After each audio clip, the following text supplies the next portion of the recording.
Hello friends, welcome to English கற்றுக்கலாம். நாம் இன்னைக்கு இந்த வீடியோவில் பேசிக்கான இங்கிலீஷ் நம்ம எப்படி இங்கிலீஷ் பேச ஆரம்பிக்கிறது அப்படின்னு சொல்லி இந்த வீடியோவில் நம்ம பார்க்க போகிறோம். ஏற்கனவே இதுக்கு முன்னாடி போட்ட வீடியோக்கள் எல்லாமே வந்துட்டு நம்ம சப்ஜெக்ட்ஸ்னால் என்ன, ஹேவ்னா என்ன அப்படின்னு சொல்லி எல்லாம் பார்த்துருக்கோம். அந்த சப்ஜெக்ட்ஸை வச்சு தான் நம்ம இன்றைக்கும் இந்த வீடியோவை பார்க்க போகிறோம்.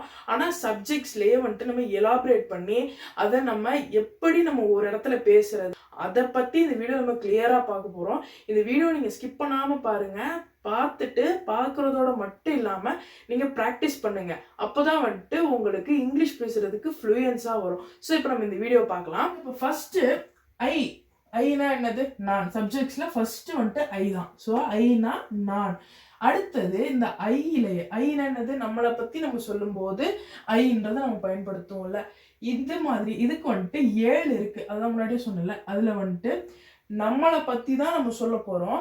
ஆனால் அது வேற மாதிரி சொல்கிறோம். அதுக்கு எப்படி பயன்படுத்துறது அப்படின்னா, இப்போ ரெண்டாவது எடுத்துக்கிட்டோம்னா மீ அப்படின்றத நம்ம தமிழில் என்ன அல்லது என்னை பற்றி அப்படின்னு சொல்லுவோம்ல.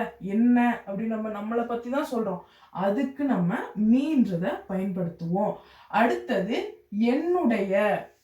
என்னுடைய பொருள் அப்படின்னு நம்ம சொல்லுவோம்ல. அந்த என்னுடையன்றதுக்கு மை அப்படின்னு நம்ம சொல்லுவோம்.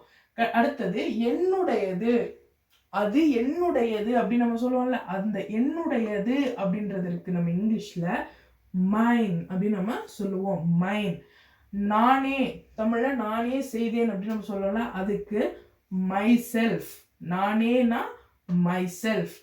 நானேன்றது வேற, நானாகவே அப்படின்றது வேற. ஸோ இப்போ தமிழ்ல நானாகவே அப்படின்னு நம்ம சொல்லும்போது பை மை செல்ஃப். மை செல்ஃபுக்கு முன்னாடி பை அப்படின்றது ஆச்சுன்னா நானாகவே, பை மை செல்ஃப்.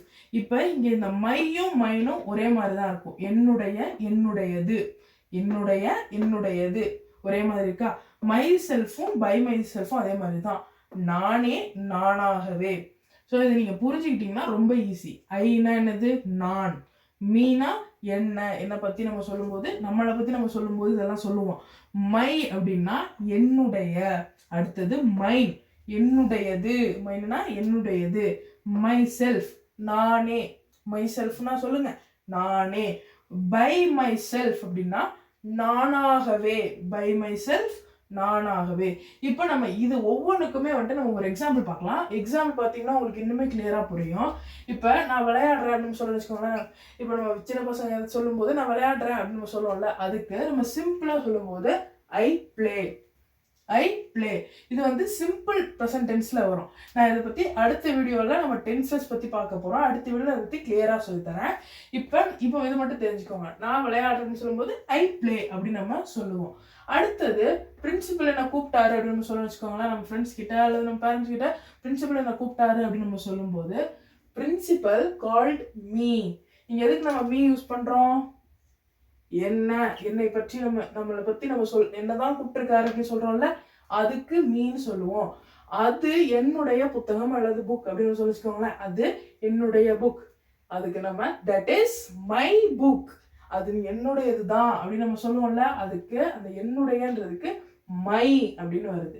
இப்போ அடுத்தது அந்த கார் என்னுடையது. அப்படின்னு நம்ம சொல்லிச்சுக்கோங்களேன். என்னுடையதுன்னு வரும்போது மைன் அப்படின்றது வரும். So that car is mine அப்படின்னு நம்ம சொல்லுவோம். That car is mine. அடுத்தது இதை நானே சமைச்சேன் அப்படின்னு சொல்லிக்கோங்களேன். இதை நானே சமைத்தேன். நம்ம பேச்சு வழக்கில் இதை நானே சமைச்சேன், இதை நானே சமைச்சிட்டேன் அப்படின்னு சொல்லுவோம்ல. அதுக்கு ஐ குக்ட் இட் மை செல்ஃப். அப்படின்னு நம்ம சொல்லுவோம். அடுத்தது கடைசியா நானாகவே அந்த காரை ஓட்டிட்டேன் அப்படின்னு நம்ம சொல்லுவோம்ல. அதுக்கு ஐ drove that car by myself. இங்க இந்த பை மை செல்ஃப் எதுக்கு வருது? நானாகவே அப்படின்றதுக்கு வருது. அதுவே மை செல்ஃப்னா நானே அப்படின்றதுக்கு நம்ம சொல்லுவோம். இப்போ இந்த ஐயை வச்சு நம்ம பேசக்கூடியதான இந்த 7 உங்களுக்கு புரிஞ்சிருக்கும்னு நினைக்கிறேன். இப்போ இதுக்கு அடுத்ததான் நம்ம வந்துட்டு ஹீ, ஷீ, அப்புறம் வி, தே, அது யூ, இதுக்கு எல்லாமே வந்துட்டு நம்ம எப்படி பேசுறது வேற இப்போ உங்களுக்கு புரிஞ்சிருக்கும். என்னுடைய அப்படின்னா மை, நம்மளை பற்றி நமக்கு நம்முடைய இதுதான். ஸோ அதையே நம்ம வந்துட்டு வித்தியாசமாக எப்படி நம்ம இங்கிலீஷ்லையும் தமிழ்லையும் பேசுகிறோம் அப்படின்னு சொல்லி உங்களுக்கு புரிஞ்சுக்க நினைக்கிறேன். இப்போ அடுத்தது ஹீக்கு நம்ம பார்க்கலாம். இப்போ அடுத்து நம்ம ஹீக்கு பார்க்கும்போது ஹீனா அவன், நம்ம சப்ஜெக்ட்ஸ்லேயே பார்க்கும்போது ஹீனா அவன் அப்படின்னு பார்த்தோம்ல. இப்போ அதுக்கு அடுத்தது ஹிம். ஹிம்னாலும் ஒருத்தரை குறிக்கும் போது நம்ம ஹீ எதுக்கு பயன்படுத்துவோம், ஒரு ஆணை குறிக்கும் போது நம்ம ஹீன்றதை பயன்படுத்துவோம். ஹிம்மையும் நம்ம ஒருத்தர் ஒரு ஆணை குறித்து சொல்லும் போது நம்ம பயன்படுத்துவோம். இப்ப ஹிம்னா அவனை, அவனை அப்படின்றதுக்கு நம்ம ஹிம் அப்படின்னு நம்ம சொல்லுவோம். அடுத்தது ஹிஸ். ஹிஸ் அப்படின்னா அவனுடைய, ஹிஸ்னா அவனுடைய அப்படின்னு நம்ம சொல்லுவோம். அடுத்தது ஹிம்செல்ஃப். ஹிம்செல்ஃப் அவனேயே, அவனேயே அப்படின்னு நம்ம சொல்லும்போது ஹிம்செல்ஃப் அப்படின்றது நம்ம சொல்லுவோம். அடுத்தது பை ஹிம்செல்ஃப். பை ஹிம்செல்ஃப் அப்படின்னா அவனாகவே. இங்க ஹிம்செல்ஃப் அப்படின்னா அவனேயே அப்படின்னு நம்ம தமிழ்ல சொல்றதுக்கு ஹிம்செல்ஃப் அப்படின்னு நம்ம சொல்லுவோம். அவனாகவே அப்படின்னு சொல்லும்போது நம்ம பை ஹிம்செல்ஃப். ஸோ இந்த பஞ்சம் உங்களுக்கு புரிஞ்சிச்சா? இப்போ நம்ம இதுக்கு ஒவ்வொன்றுக்கு எக்ஸாம்பிள் பார்க்கலாம். ஃபர்ஸ்ட் அவன் விளையாடுறான் அப்படின்னு நம்ம சொல்லிச்சுக்கோங்களேன். அவன் விளையாடுறான்னு வச்சிருக்கேன். நம்ம பேச்சு வழக்குல பேசும்போது அவன் விளையாடுறான் அப்படின்னு நம்ம சொல்லுவோம். அதுக்கு he is playing அப்படின்னு நம்ம சொல்லுவோம். he is playing அப்படின்னு நம்ம சொல்லுவோம். அடுத்தது நீ அவனை கூப்பிடு. நம்ம ஃப்ரெண்டை பார்த்து நீ அவனுக்கு ஃபோன் பண்ண, இல்லைன்னா நீ அவனை கூப்பிடு அப்படின்னு நம்ம சொல்லுவோம்ல. அந்த நீ அவனை அப்படின்றதுக்கு நம்ம ஹிம் அப்படின்னு நம்ம சொல்லுவோம். ஸோ நீ அவனை கூப்பிடு அப்படின்னும் போது யூ கால் ஹிம். அவனைனா him. So you call him அப்படின்னு நம்ம சொல்லுவோம். அடுத்தது இது அவனுடைய பெண்ணா, அல்லது இது அவனுடைய பெண் நம்ம சொல்லுவோம்ல, அதுக்கு அவனுடையன்னு வந்திருக்கு. ஸோ அவனுடையனா ஹிஸ். ஸோ இதுனா this. This is his pen. This is his pen அப்படின்னு நம்ம சொல்லுவோம். இது அவனுடைய பென், இது அவனுடைய பேனா அப்படின்னு சொல்லும்போது திஸ் இஸ் இஸ் பென். இந்த திஸ் தட் அப்படின்றத குறித்து நம்ம முன்னாடி ஒரு வீடியோ போட்டிருக்கோம். அந்த வீடியோ பார்த்துட்டு வாங்க. அப்போதான் இது அது அப்படின்றதுக்கு டிஃப்ரென்ஸ் உங்களுக்கு தெரியும். இப்ப அடுத்தது அவனேயே அந்த வீட்டை கட்டினான். அவனேயே அந்த வீட்டை கட்டினான் அப்படின்றதுக்கு he built the house himself. himselfனா அவனேயே அப்படின்னு நம்ம சொல்லுவோம். இப்ப அடுத்தது அவன் அவனாகவே படித்தான் அப்படி சொல்லுவாங்களேன். அவன் அவனாகவே அந்த வேலையை செஞ்சான். இப்ப இங்க அவனாகவே படிச்சான் அப்படின்னு சொல்லும்போது he studied by himself. அவன் அவனாகவே படிச்சுட்டான் அப்படின்னு சொல்லும்போது he studied by himself அப்படின்னு நம்ம சொல்லுவோம். இப்ப இது வரைக்கும் நம்ம ஐயும் ஹி நம்மளையும் இன்னொரு ஆணை குறித்து சொல்லும் போது நம்ம பார்த்துட்டோம். இப்ப இதுக்கு அடுத்தது ஷீக்கு பார்க்கலாம். ஷீக்கும் வந்துட்டு ஹீக்கும் ரொம்ப பெரிய டிஃபரன்சஸ் இருக்காது, ரொம்ப சிம்பிளா தான் இருக்கும். நீங்க ஹீ நல்லா ஹீயை வச்சு நம்ம எப்படி he him his himself by himself இந்த அஞ்சும் உங்களுக்கு புரிஞ்சிருந்துச்சுன்னா இந்த நம்ம இனிமே பார்க்க போகிறதால ஷீக்கே வந்துட்டு உங்களுக்கு சுலபமா புரியும். இப்போ நம்ம ஷீக்கு இதை பார்த்துட்டு சில எக்ஸாம்பிள்ஸ் சொல்லி பார்க்கலாம். இப்போ அடுத்து நம்ம ஷீக்கு வச்சு பார்க்கலாம். ஷீனா என்னது? ஒரு பெண்ணை நம்ம சொல்லி குறித்து சொல்லும் போது ஷீ அப்படின்றத பயன்படுத்துவோம்ல. சப்ஜெக்ட்ஸ்ல ஷீனா அவள்னு அர்த்தம். ஓகே, ஃபர்ஸ்ட்ல இருக்கிறது ஷீனா அவள். அடுத்தது நம்ம ஷீயை வச்சு அவங்களையே வந்துட்டு ஒரு பெண்ணையே வந்துட்டு நம்ம வேற வேற விதங்களை எப்படி அழைக்கிறது அப்படின்னா ஹெர் அப்படின்னா அவளை, அதான் அவர்களை அப்படின்னு சொல்லும்போது ஹெர் அப்படின்னு நம்ம சொல்லுவோம். ஹெர்ஸ் அப்படின்னா அவளுடையது, இது அவங்களுடைய பொருள் அப்படின்னு நம்ம சொல்லும்போது ஹெர்ஸ் அப்படின்னு நம்ம சொல்லுவோம். ஹெர் செல்ஃப் அப்படின்னா அவளேயே, அவளேயே அப்படின்னா ஹெர் செல்ஃப். கடைசியா பை ஹெர் செல்ஃப் அப்படின்னா அவளாகவே. By her செல்ஃப்னா அவளாகவே. இதுவும் ஹீக்கு வச்சு நம்ம எப்படி பேசணும், ஹீ ஹிம், அதுவும் இதுவும் ரொம்ப சிமிலராக தான் இருக்கும். நீங்கள் அதை புரிஞ்சுக்கிட்டீங்கன்னா இதுவும் ரொம்ப சுலபம் தான். இதுக்கு நம்ம எக்ஸாம்பிள்ஸ் பார்க்கலாம். எக்ஸாம்பிளில் ஃபர்ஸ்ட்டு ஷீக்கு எடுத்துக்கிறோம். அவள் சமைக்கிறாள், ஏதாவது அவள் சமைப்பா அப்படின்னு சொல்லுவோம்னா ஷீ குக்ஸ். ஷீ குக்ஸ் அப்படின்னு நம்ம சொல்லுவோம். அடுத்தது அவளை, அவளைக்கு நான் அவளை கூப்பிட்டேன், நான் அவளை கூப்பிட்டேன் அப்படின்னு சொல்லுவோம்ல, அதுக்கு நம்ம ஐ கால்ட் ஹெர். ஹெர்னா என்னது? அவளை. ஸோ அவளைன்னு சொல்லும் போது நம்ம ஹெர் அங்கே யூஸ் பண்ணுவோம். நான் அவளை கூப்பிட்டேன், ஐ கால்ட் ஹெர் அப்படின்னு நம்ம சொல்லுவோம். அடுத்தது இந்த வீடு அவளுடையது, இந்த வீடு அவளுடையது அப்படின்னு சொல்லும்போது this house is hers. This house is hers. ஹெர்ஸ்னா அவளுடையது. நம்ம பார்த்தோம்னா ஹெர்ஸ்னா அவளுடையது. அடுத்தது அவள் அவளையே காயப்படுத்தி கொண்டாள், அவளே வந்து இடிச்சுக்கிட்டா அப்படின்னு சொல்லுவோம்ல, இடிச்சு அடிபட்டுக்குச்சு அப்படின்னு சொல்லுவோம்ல, அதுக்கு she hurt herself. ஹர்ட் அப்படின்னா அடிபட்டதை சொல்றதுக்கு she hurt herself அப்படின்னு நம்ம சொல்லுவோம். லாஸ்ட் ஒன் அவள் அவளாகவே படித்தாள். நம்ம முன்னாடி பார்த்தோம்ல அவன் அவனாகவே படித்தான் அப்படின்னு சொன்னோம்ல, அதே மாதிரி இங்க அவள் அவளாகவே படித்தாள் அப்படின்னு சொல்லும்போது she studied by herself. she studied by herself அப்படின்னு நம்ம சொல்லுவோம்.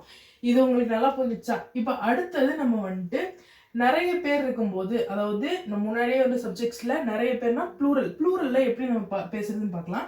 ப்ளூரல்ல விக்கு ஃபர்ஸ்ட் பார்க்கலாம். இப்ப அடுத்தது வினா நாங்கள். சப்ஜெக்ட்ல வினா நாங்கள் நிறைய பேர் இருக்கும்போது நாங்கள் அப்படின்னு சொல்லுவோம். அதுலயே அடுத்தது வந்துட்டு அவர் ஆர் அப்படின்னா எங்களுடையனா அவர் அப்படின்னு நம்ம சொல்லுவோம். அடுத்தது அவர்ஸ் அப்படின்னா எங்களுடையது அப்படின்னு சொல்லும்போது அவர்ஸ் அப்படின்னு நம்ம சொல்லுவோம். அடுத்தது நாங்களேன்னு சொல்லும்போது ourselves அப்படின்னா நாங்களே அப்படின்னு நம்ம சொல்லுவோம். அடுத்தது நாங்களாகவே அப்படின்னு சொல்றதுக்கு by ourselves அப்படின்னு நம்ம சொல்லுவோம். இதுக்கு எக்ஸாம்பிள்ஸ் பார்க்கலாம். நாங்கள் மாணவர்கள், சிம்பிள், we are students. வீனா என்னது? நாங்கள் மாணவர்கள் அப்படின்னா we are students அப்படின்னு நம்ம சொல்லுவோம். அது எங்களுடைய ஊர், அந்த ஊர் அதுதான் எங்களுடைய ஊர் அப்படின்னு சொல்லுவோம்ல, அதுக்கு that is our town அப்படின்னு நம்ம சொல்லுவோம். அல்லது அதுதான் எங்களோட கிராமம் அப்படின்னு நம்ம சொல்லும்போது that is our village அப்படின்னு நம்ம சொல்லுவோம். இங்க வந்துட்டு முக்கியமானது அவர்னா எங்களுடைய ஊரு அப்படின்னு நம்ம சொல்லுவோம்ல, அதுக்கு அவர் அப்படின்னு நம்ம சொல்லுவோம். அடுத்தது இந்த வீடு எங்களுடையது அப்படின்னா this house is ours அப்படின்னா ஒரு பொருள் என்னுடையது அப்படின்னு நம்ம சொல்லும்போது இந்த வீடு எங்களுடையது அப்படின்னு சொல்றோம்ல, அதுக்கு this house is ours அப்படின்னு நம்ம சொல்லுவோம். அடுத்தது நாங்களே காயப்படுத்தி கொண்டோம், நாங்களே போய் விழுந்து அடி வாங்கிட்டோம் அப்படின்னு சொல்லணும்னு வச்சுக்கோங்களேன், அதுக்கு we hurt ourselves அப்படின்னு நம்ம சொல்லுவோம். கடைசியா நாங்களாகவே படிச்சிட்டோம் அப்படின்னு சொல்லுவோம்ல, அதுக்கு we studied by ourselves அப்படின்னு நம்ம சொல்லுவோம். இப்ப அடுத்தது நம்ம தே வச்சு எப்படி பேசுறது, தேல தேர் அப்படின்னு சொல்றது இருக்கு. நம்ம அதையும் பார்த்துட்டு அதுக்கு எக்ஸாம்பிள்ஸ் நம்ம பார்க்கலாம். இப்ப அடுத்தது தே வச்சு பார்க்கலாம். தேனா அவர்கள் அப்படின்றதுக்கு தே நம்ம சொல்லுவோம். தேர் அப்படின்னா அவர்களுடைய, தேர் THERE, தேர்னா அது வேற மீனிங். இங்க தேர் அப்படின்னா அவர்களுடைய அப்படின்னு நம்ம தேர் தான் சொல்லுவோம். theirs அப்படின்னா அவர்களுடையது, themselves அப்படின்னா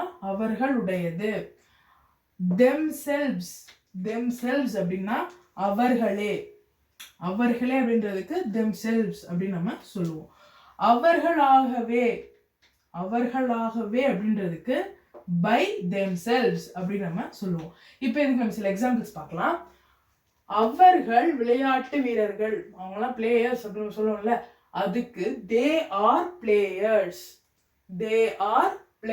அப்படின்னு நம்ம சொல்லுவோம். அடுத்தது இது அவர்களுடைய வீடு, இது அவங்களுடைய வீடு அப்படின்னு சொல்லும்போது this is their house அப்படின்னா அவர்களுடைய வீடு. இந்த நிலம் அவர்களுடையது அப்படின்னு சொல்லும்போது this land is theirsனா அவர்களுடையது அப்படின்னு சொல்லுவோம். அடுத்தது அவர்களே காயப்படுத்தி கொண்டார்கள், அவங்களே போய் அடிபட்டுக்கிட்டாங்க அப்படின்னு சொல்லுவோம்ல, அதுக்கு they hurt themselves அப்படின்னு நம்ம சொல்லுவோம். லாஸ்ட் வந்து அவர்கள் அவர்களாகவே படித்தார்கள் அப்படின்னு சொல்லும்போது they studied by themselves அப்படின்னு நம்ம சொல்லுவோம். இது வரைக்கும் உங்களுக்கு கான்செப்ட்லாம் புரிஞ்சுச்சா? இதுலயே வந்துட்டு நம்ம கடைசியா வந்துட்டு யூவை வச்சு நம்ம எப்படி பேசுறது. இப்ப லாஸ்டா நம்ம வந்துட்டு யூக்கு பார்க்க போறோம். யூனா உன்னை அல்லது நீ அல்லது நீங்கள்னு சொல்ல சப்ஜெக்ட்ல பார்த்தோம்ல, அது நம்ம இங்கே சொல்லலாம். நீ அல்லது நீங்கள், உன்னை அப்படின்னு சொல்றதுக்கும் நம்ம யூவை தான் பயன்படுத்துவோம். அடுத்தது யுவர் அப்படின்னா உன்னுடைய பொருள் அப்படின்னு சொல்லுவோம்ல, அதுக்கு யுவர் அப்படின்னு நம்ம சொல்லுவோம். உன்னுடையது உன்னுடையது அப்படின்றதுக்கு யுவர்ஸ். யுவர்ஸ் அப்படின்னு நம்ம சொல்லுவோம். யுவர்ஸ்னா உன்னுடையது. நீயே. நீயே அப்படின்னா யுவர் செல்ஃப். நீயேனா யுவர் செல்ஃப் அப்படின்னு நம்ம சொல்லுவோம். அடுத்தது நீயாகவே. நீயாகவே அப்படின்றதுக்கு பை யுவர் செல்ஃப் அப்படின்னு நம்ம சொல்லுவோம். இதுக்கு நம்ம எக்ஸாம்பிள் பார்க்கலாம். நான் உன்னை கூப்பிட்டேன் அப்படின்னு சொல்லும்போது இங்க உன்னைன்னு சொல்லல, உன்னைனா யூ. ஐ கால்ட் யூ அப்படின்னு நம்ம சொல்லுவோம்.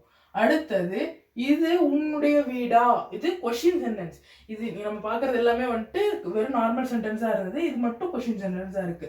இது உன்னுடைய வீடா அப்படின்னு கேட்கும்போது is this your house, is this your house அப்படின்னு நம்ம கேட்போம். அடுத்தது இந்த பேனா உன்னுடையது, இந்த பேனா உன்னுடையது அப்படின்னு சொல்லும்போது this pen is yours, this pen is yours.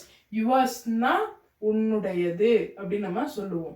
Okay, இப்ப அடுத்தது நீயே காயப்படுத்தி கொண்டாய், நீயே போய் இடிச்சுக்கிட்ட அப்படின்னு சொல்லுவோம்ல, அதுக்கு you hurt yourself, you hurt yourself அப்படின்னு நம்ம சொல்லுவோம். கடைசியா நீயாகவே படிச்ச, நீயாகவே படித்தாய் அப்படின்னு சொல்லணும்னு வச்சுக்கோங்களேன், அதுக்கு you studied by yourself அப்படின்னு நம்ம சொல்லுவோம். ஓகே ஃப்ரெண்ட்ஸ், இந்த வீடியோ உங்களுக்கு பிடிச்சிருந்துச்சுன்னா மறக்காம லைக் பண்ணிட்டு, உங்களுக்கு இதில் ஏதாச்சும் டவுட் இருந்துச்சுன்னா கமெண்ட் செக்ஷனில் கமெண்ட் பண்ணுங்க. இது வரைக்கும் வீடியோ நீங்கள் சப்ஸ்கிரைப் பண்ணாமல் பார்த்துட்டு இருந்தீங்கன்னா இங்கிலீஷ் கற்றுக்கலாம் சேனலை மறக்காம சப்ஸ்கிரைப் பண்ணி வச்சுக்கோங்க. உங்களோட ஃப்ரெண்ட்ஸ் அண்ட் ஃபேமிலிக்கும் இந்த வீடியோ உங்களுக்கு பிரயோஜனமாக இருந்துச்சுன்னா சென்ட் பண்ணி விடுங்க. ஸோ இந்த வீடியோ பார்த்ததுக்கு தேங்க்யூ.